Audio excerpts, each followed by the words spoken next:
Well, we're here at the 2014 KTM launch in beautiful Sardinia and run into none other than, I'm going to get the pronunciation right, Jordi Tixier. How's my pronunciation, bud? Yeah, that's good.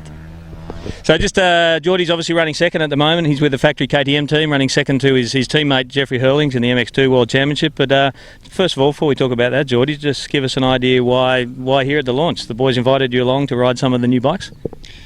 That's pretty good to ride on the new bikes. You know, the first time I come here to try the new 2014 bikes, and I feel pretty good. I rode with every bike, also 50cc, so was some joking and have some fun. So we ride also with an enduro bike, and I like it so much. We have nice weather, nice country, so happy to be here.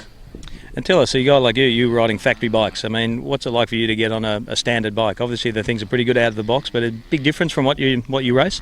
Yeah, for sure there is a big difference. Everything is different.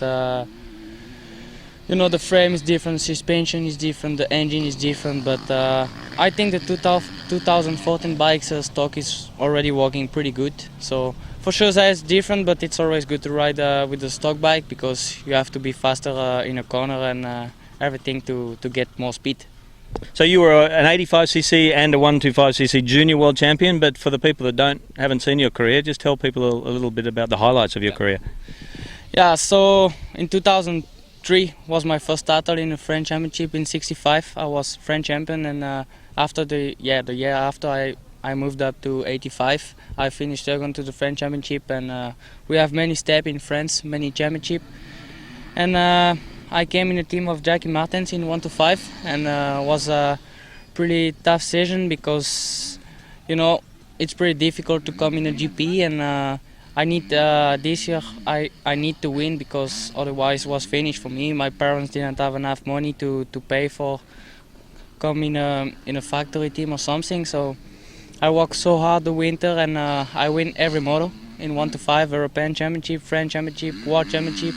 So it was a pretty good year for me, and I came in a factory team. So I would like to thank Speed and Stefan Everts because without them it was not possible. So now it's my second year in a factory team. Last year I finished top 5, so was my goal and was pretty good. And this year is to make a maximum podium. So at the beginning of the season was not so good. I got many crash in Thailand and Qatar. I was not enough relax on the bike and was not so good, but now I feel pretty good. I'm confident for the next race, and hopefully I can continue in second place of the championship till the end. So talking about Stefan Everts, I mean, you know, he's your guy. Stefan's saying, I mean, he's a 10-time world champion, and he's saying, yeah, Jordi's the next guy. Does that put a lot of pressure on a guy like you? Is that why you were crashing a lot at the start of the season?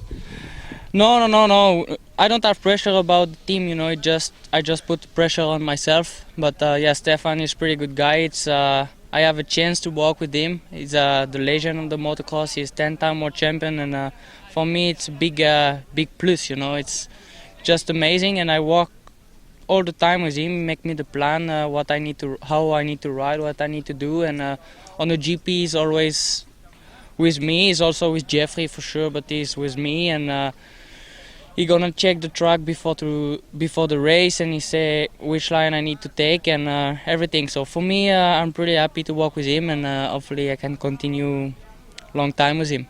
And is that the reason you're a French guy, but you're living in Belgium? Is that the reason, so you can sort of hang out with Stefan more? Yeah, it's one reason, but also because the workshop is in Belgium, so I need to live in Belgium. But I don't live in Belgium all the time. I'm many times in Belgium during the winter, but during the season I'm also to my home because between each GP we don't have so much time. So I have a factory bike to my home, and I train in a week to my home, and we travel all the time.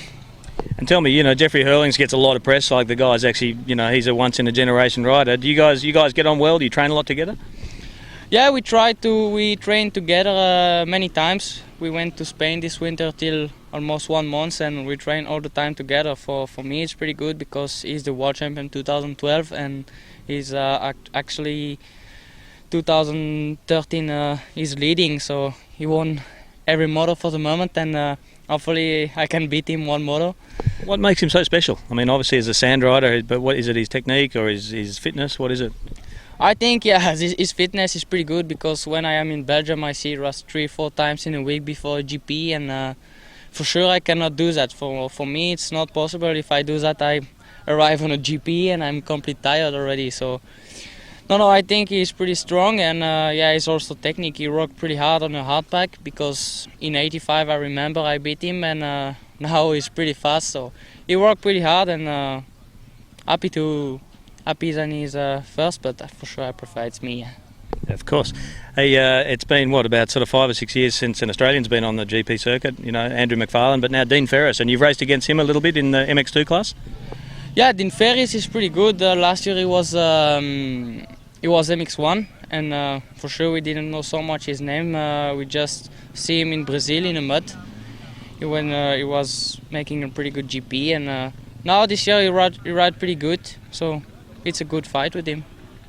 And tell us, what's your sort of plan over the next sort of 3 to 5 years? Are you a kind of guy that wants to get to America, or do you want to win a World Championship here and then move up to MX1 class? What are you thinking? For the moment, I don't think. I just go step by step, and I'm just 20 years old, so I have still 3 years in MX2. For sure, I don't moved up in MX1 now. I still have time.